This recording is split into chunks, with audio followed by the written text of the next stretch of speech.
రేవంత్ రెడ్డి ఏడాది పాలన సందర్భంగా ఏం చేసిండ్రు అంటే రాష్ట్ర వ్యాప్తంగా మీటింగులు పెట్టిండు. మహబూబ్ నగర్లో రైతు సదస్సు అని, వరంగల్లో మహిళా సదస్సు అని రాష్ట్ర వ్యాప్తంగా మీటింగులు పెట్టిండు రేవంత్ రెడ్డి. పెట్టినప్పుడు వరంగల్లో కూడా 17th November 2024 ఒక మీటింగ్ పెట్టిండు.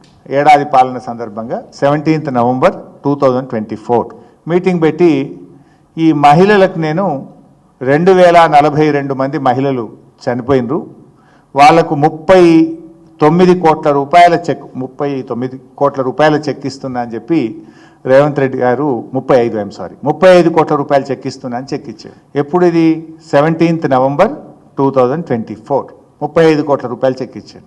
మళ్ళీ నిన్న ఒక చెక్ ఇచ్చాడు. నిన్న ఏమిచ్చిండు అంటే రాష్ట్రంలో ప్రమాదవశాత్తు చనిపోయినటువంటి మహిళలకు బీమా కింద 44 కోట్ల రూపాయలు చెక్ ఇస్తున్నాను మళ్ళొక నిన్న చెక్ ఇచ్చాడు.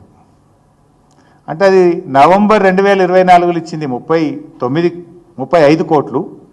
ఓ 4 నెలలు అయింది కదా, ఇప్పుడు నవంబర్ టు మార్చ్, ఈ 4 నెలల మధ్య కొంతమంది చనిపోతారు కదా, అవి 9 కోట్లు కలిపి ఇప్పుడు 44 కోట్ల చెక్ ఇచ్చిండు.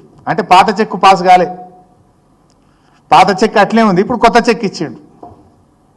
అంటే దీన్ని బట్టి ఏందన్నట్టు అప్పుడు నవంబర్ 19 నాడు ఇచ్చిన చెక్కు డమ్మి చెక్ ఇచ్చిండు రేవంత్ రెడ్డి. జనరల్గా డయాస్ మీద నిజంగానే డమ్మి చెక్ ఇస్తాము, అఫిషియల్ చెక్ ఏమో బ్యాంకులో పైసలు పడతాయి, కానీ అది డూప్లికేట్ చెక్ అని తేలిపోయింది.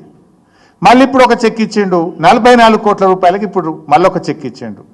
నాకు డౌట్ వస్తుంది, ఇప్పుడన్నా ఈ చెక్కు పాస్ అవుతుందా, లేకపోతే మళ్ళీ June 2 రాష్ట్ర ఏర్పాటు సందర్భంగా మళ్ళీ కలిపి మళ్ళీ ఒక చెక్ గిట్టిస్తాడా డౌట్ వస్తుంది నాకు.